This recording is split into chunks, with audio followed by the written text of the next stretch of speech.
Via the magic of the internet. Good morning, Malik. Good morning, anymore. Good morning. Morning. Good morning. How we all doing? Good. We're good. God is good. All the time. Bridal fair coming up, isn't it? Yeah, bridal fair. You guys are invited to my wedding. Yeah. We have seen the photos. You and who? And we have seen the interest. Raymond and I won't come. Good morning, Raymond Akwa. And belated happy birthdays to you. And thank you for lunch yesterday. So you people, you munched the lunch when I was chasing people. It was deliberate. Yes, I was it was. chasing people on the The other delivery side. was timed It was deliberate. to avoid it on your No, dad's. no. I don't believe that Raymond. You guys are just making unfair allegations to Raymond. Oh, Yeah. have we alligated anything? But we were with the man here. Alligated. have we alleged anything? That's what you're saying, that it was specifically timed so that I missed it. I don't think Raymond would do that. So, Oh, because what you would have eaten like 4 of us ate. So Anyway, shall we start the news yes, review? yes, Stop Malik. talking about We can Raymond's. start the news review.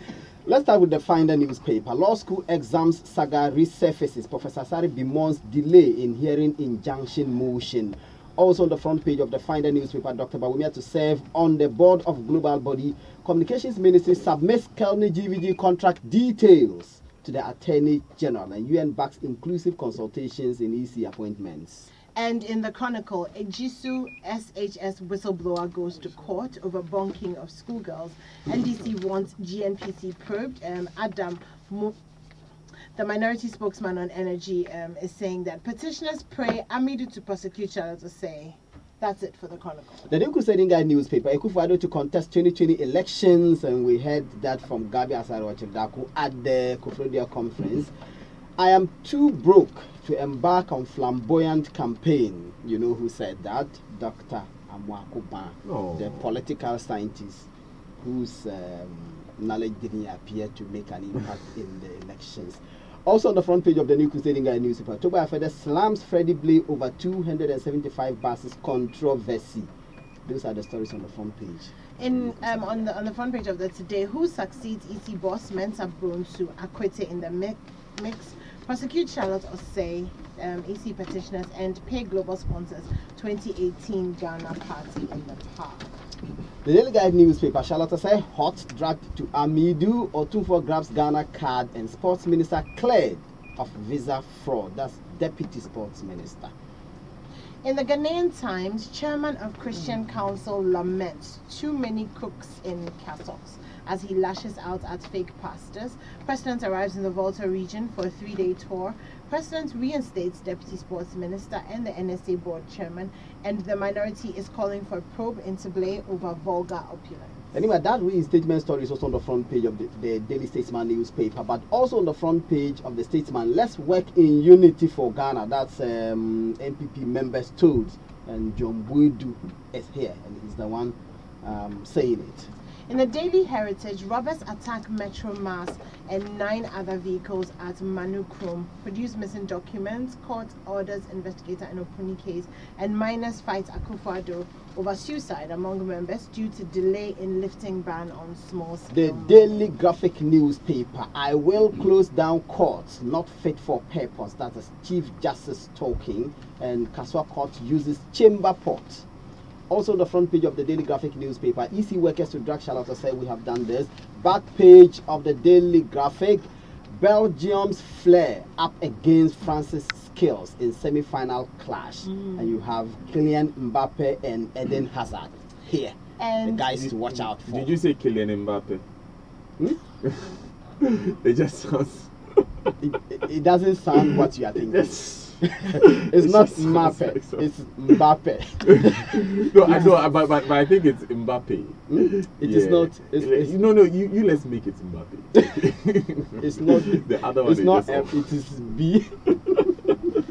I can't the two of you this morning. Business and Financial Times. Barclays appoints Abena Osei-Poku as new MD. NPLs reach 8.6 billion Ghana cedis record high. That's according to the Bank of Ghana report. And private sector loans drop by 3.6%. Right. So anyway, you begin with us with one of the biggest stories from yesterday. Yes, so the minority is calling for a probe into Blay over his vulgar opulence concerning the buying of 100 minibuses. So apparently, Mr. Blay has made a down payment of 30%, which is $3 million, and the minority. Okay, so a statement was signed and issued by Ranking Member Mines and Energy Committee Adam Mutawakilu. Did I get it right? Yes, Mutawakilu in Accra yesterday. And he says, one, he wants to know where the money is coming from. And then also the obvious source of concern is the fact that Mr. Blay and the GNPC. So he's saying that he's feeling very uncomfortable with the fact that somebody who's watching over an avenue where there's a lot of money and stuff is spending like this and is not saying where the money is coming from. Yesterday, the words that he said, the specific words that he said, were that it is most obscene, and he's calling on President Nana Addo Dankwa to commission an immediate forensic audit to be carried out by an independent and international acclaimed audit firm. Yeah. He also served notice to the president that if this is not done, then he and the minority shall vigorously explore other avenues within and without parliament to seek redress and safeguard our country's resources. So so yesterday, whilst you guys were eating Raymond's birthday lunch, I was actually on my way to Tema to interview the CEO of GNPC, Dr. KK Sapong, to respond to this matter. And they gave really a 3-point response to the 3 issues that Mutawakilu Adam raised. The first being that, in the first place, they had nothing to do with, that was in the 16th news, they had nothing to do with this purchase made by Freddie Blay. They did not support him in any way. In the second place, their books are always open. They are already audited by Ernst & Young. But remember, Adam Mutawakilu spoke later on Top Story and said that it's the regular annual audit that is done by companies is not the same as a forensic audit brought about because of a specific issue. So he still maintains that a forensic audit should be carried out. But then they had said in the statement, that is the GNPC, and Dr. Sapon told me that, look, if the president wants to carry out a probe, he can go ahead and do that. Yeah. But he made an interesting statement that he feels the MPP should be going into other avenues of business. They should open an insurance company. They should do any other ways that they feel they can raise money. Ideologically, he's in support of what Mr. Blay has done, but he says that they will not support him. And the General Secretary of the party actually said that they will do more in response to this. And that's one of the controversies over this matter and the contradictions in this story. But it's not only the minority that is calling for investigations into this. The president of the National House of Chiefs, and I'm talking about Tobo Afede, who is also president of the Volta Regional House of Chiefs, has also waded into this matter, and he thinks that the expenditure is way too high, and he didn't quite use the words obscene, but he thinks it is feeding into the increasing perception of corruption in politics and in the nation. He thinks that it is good that the Special Prosecutor Martin Amidu is wading into this matter and will be investigating. And let me just quote something he said here. He said, "Let me say that the frequency of corruption at elections is worrying, because that sequence itself suggests the lack of trust and lack of transparency. And I think we all have to work hard to minimize the frequency of perception of corruption and corruption." And so he spoke about how a particular party office, and I would imagine he's talking about the opposition National Democratic Congress, which was said to have built a $20 million plush office in Adabraka. And he's saying that when that matter came out, the traditional authorities said absolutely nothing. He thinks that traditional leaders must get involved in the fight against corruption and in condemning corrupt acts when they are reported. But he's happy that the special prosecutor is getting involved in this matter. And I'm thinking and scratching my head, in this country, can you visit a chief without bearing goods? The politicians who visit all these chiefs, do they go bearing goods or not? You see, if you go that to feed into... No, there are cultures where you have to give an expensive gift when you meet people. There are Asian cultures like that.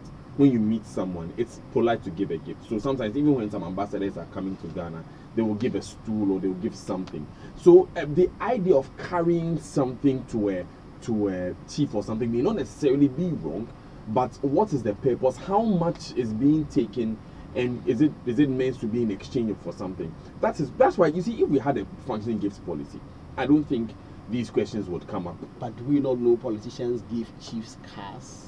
You see, that's the Do question. we not know? No, so that would constitute the abuse. That's what I'm saying. That how much are you taking? Because, for instance, back in the day, people could just take hard liquor to a palace, and they could even be given lands. You get it? So that shows that Today, can you do that? That's the point I'm making, Malik. Yeah, that's the point I'm making, Malik. That's how much is being taken there, what is What's the expected purpose? in return. That's the point I'm making. Yeah, but I think that this is one story that which is very, very, and I hope that Mr. Blay will be here on the Super Morning Show to explain some of these matters. Tuba Fede said some time ago it was a party building a multi-million-dollar headquarters. We all sat down and did not complain. And recently, an aspiring chairman of the party of a party is buying 275 vehicles. These are matters that should attract Nananom's attention. Okay. That's what he said. And I pointed out that there are contradictions because Freddie Billy says he is doing this and he's seeking money from private institutions like banks to help do this, and they mentioned UMB, and you have the general secretary of the party saying, well, this is actually a party project and not Freddie Billy project, even though it's been initiated by Freddie Billy. He says that he was one of the signatories to the documents relating to the purchase of these vehicles. I've seen a document reported to be a guarantee. You have Abankwa Yabua, who is a treasurer of the party, saying this matter hasn't come up for discussion, and you are wondering how can the national chairman and the general secretary enter into such an agreement without the treasurer being aware of it. There are too many contradictions and gaps in the story being told relating to the purchase of these vehicles. And that is why it's important that we speak to Mr. Freddie Blake today to clear the air on all of these matters. He'll be joining us later on the Super Morning Show. Anyone take us to Kumasi? So we've been talking about the Ejisu SHS, with the abuse. Sorry, this morning my local is not. You drank too much tea in the morning. But yes, anyway. So what's happened is that you remember that this story was actually brought to the attention of the people in authority by the Nkoso Hene. So he was the one who complained that about 70% of the teachers were abusing the students. So what happened is that when this complaint went out, the Board of Governors of the school then accused him of actually abusing students as well. Yes. This counter accusation. Well, that was a counter accusation. Thank you. But we also know that 8 out of the 9 teachers that he talked about, or who were prosecuted, who were brought to. Yes, they were investigated. Yes, 4 of them have been sacked, and the other 4 have been transferred. But he's upset, and of course we understand why. He's taking the board to court, because he says that they made an allegation against him, as an unsubstantiated allegation against him, and so he's taking them to court. I find it very funny, Malik, that the person who brings the attention of something that's being done wrongly that's in a actually school led to some results. Has been accused of abusing children himself. And it's very interesting because I feel like instead of the focus of the board being on fixing what is in the school, they are deflecting by bringing accusations against. Remember, even for the investigation to begin, there was such a large media groundswell before the investigation began itself. Absolutely. Yeah, I mean, the teachers in the school came out, made a statements, demonstrated against all of, before anything could be done about any of these things. And then now you actually accuse the chief of. And why didn't they investigate him? If they thought because there's the absolutely no. That's what he's saying. So now he's going to court to demand that if you've brought these allegations, bring the evidence, like follow it up.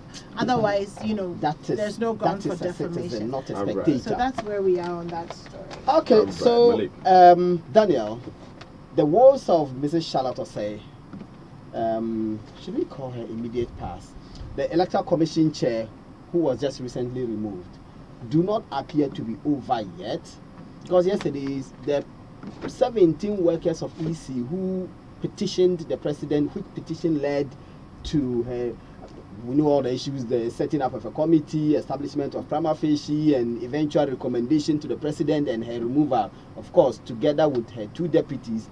in what Kweku Bako says, the two deputies dug a hole. The hole became too wide, and then they fell in and pulled Charlotte Osei along. D17 held a press conference yesterday saying that they have evidence of some more infractions and breach of trust and conflict of interest against Mrs. Osei, and therefore they are inviting the special prosecutor Martin Amidu to get involved in this matter and then investigate her and then prosecute her. One thing that stood out for me, they borrowed her own words. We have seen the removal of Mrs. Charlotte Osei. We like it, and it makes us happy.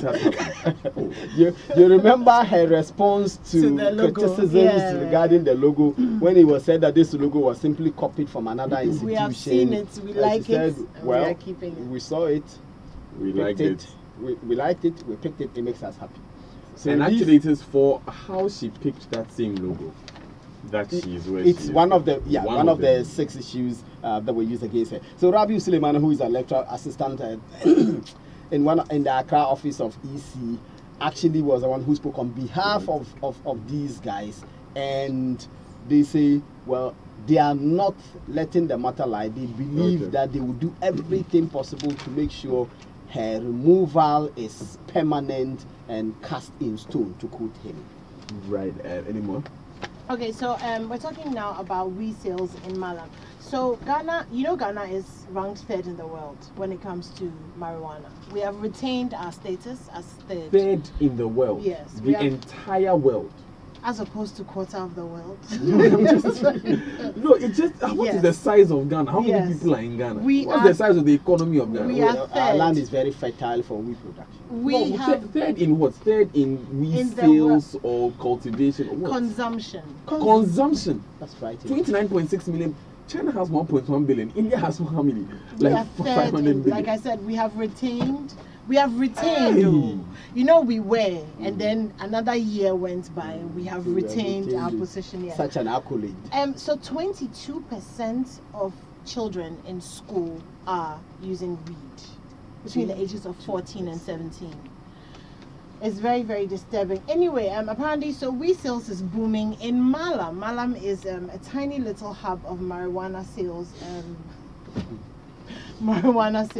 In Accra, especially for children of school-going age. Well, they're not only doing that, they're also sniffing cocaine. There's also snuff, there's prostitution, stealing, alcoholism, and armed robbery. And also the introduction of an apparently alcoholic drink that's mixed with marijuana, which apparently is very potent. So all those things are on the rise in this little hub in Malam. The residents are disturbed. They've gone to the police station. They've reported that these are the places where these things are being sold. These are the people who have been identified as the ones who are selling. But they're saying that the police is not responding to them. The police is not responding to them. And obviously, that when these things go up, then also crime goes up. People are stealing. Absolutely. And all of that. So it's become, it's become a bit of a major problem. I know the mayor of Tamale has been waging a campaign against these things in some suburbs in Tamale as well, in many parts of the country. But then, before you do the online, let's do this one. The Chief Justice is threatening to close down courts across the country, courts that are not built to specification and they are not fit for purpose. She's currently on a tour of the central region, and we know that she's done the Upper West region. And when they got to Kaswa District Court, the magistrate brought out a chamber pot to show to the Chief Justice and said, this is what I use in this court as a place of convenience. Are you serious? And the Chief Justice was outraged and she said, this is totally unacceptable. She said she has seen this in many parts of the country where district assemblies are mandated to create infrastructure for courts. And what they create, you remember when she went to WA, she actually told the WA municipal chief executive to complete a court building for the court. And now she was in Kaswa and she says what is happening there is simply unacceptable. The magistrate is using a chamber. It is unacceptable. It is, and that's why she has given them an ultimatum that by the end of the year they should fix the situation or she will close down the court. Yes. The report was on Joy News Today yesterday. My bulletin. I was shocked when I heard it. Anyway, let's move online now, and the online news review is brought to you by Zenith Bank, in your best interest. Goyle, Good Energy, and Selma Courts, managed by Western World Properties. Live your true comfort. Unforeseen circumstances happen all the time, but when they do, are you overtaken by them, or do you have the reassurance that you can brave the tides? Sign up for Zenith Bank insurance products and secure the future under no stress. Get the Zenith Life Plan, the Zenith Welfare Plan, Zenith Education Plan, and the Zenith Hospital Cash Plan, all underwritten by Prudential Life Insurance Ghana. Enjoy a secure future. Call Zenith Bank today on 0302 680 884 for insurance packages that will conveniently cater to all your insurance needs. Zenith Bank, in your best interest. Now, when your landlord says your rent is due and you don't have any money, don't worry. Be happy and run to Selma Court, located at Katamanso, and move into your own dream house today. Are you a regular salaried worker or business executive whose income can be verified? Then run to Selma Court today and sign the offer letter, and our finance partners will pay for you with no deposit and no hidden charges. Remember, terms and conditions apply. You can also build your own dream house on our Selma Springs premium plots at Tema Community 25 and Pram Beach. Selma Court is managed by Western World Properties Limited. Call us on 0545 558 988 or 0545 559 928 or visit our website on selmacourt.com. Email us info@selmacourt.com. Selma Court, live your true comfort. Ghana's number one indigenous oil marketing company, Goyle, gives you innovation that takes you further. The new Goyle Super Synthetic 5W20 and 5W30 lubes. These expertly crafted lubricants work excellently with all modern petrol and diesel engines, provide superior cleaning and protection, reduces fuel consumption, prolongs oil change intervals, and enhanced engine performance. New Goyle Super Synthetic 5W20 and 5W30 lubes. Engineering innovation for your vehicle has arrived and is available at all over 330 Goyle filling stations. Goyle, Good Energy.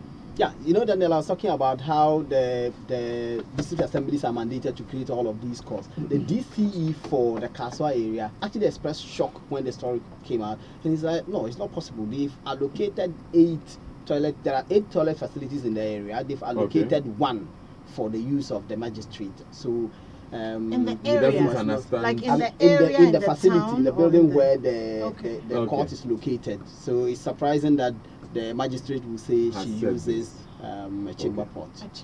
All right, maybe we should also look at the state of it. Yeah, but this is well known. I remember that the Ghana Bar Association has complained about the structures and even where judges live. So it's not an issue. Right, thanks, Malik. MyJoyOnline.com says farmers hot as sugarcane rots, whilst Commander Sugar Factory remains locked. EC staff wants Charlotte Osei prosecuted, and forensic audit of our accounts needless. Our hands are clean. GNPC. BBC has an update on the cave rescue. 8 rescued Thai boys in good health. Some good news there. So we're left with 1 boy, right? There were 9 initially. 9 or 10. The trapped guys. And there were 9. And the coach. So yeah, anyway, that was the news and online review. Thanks for joining us. Thanks Malik. Thanks Enimwa. BBC News Now. 9 or 10.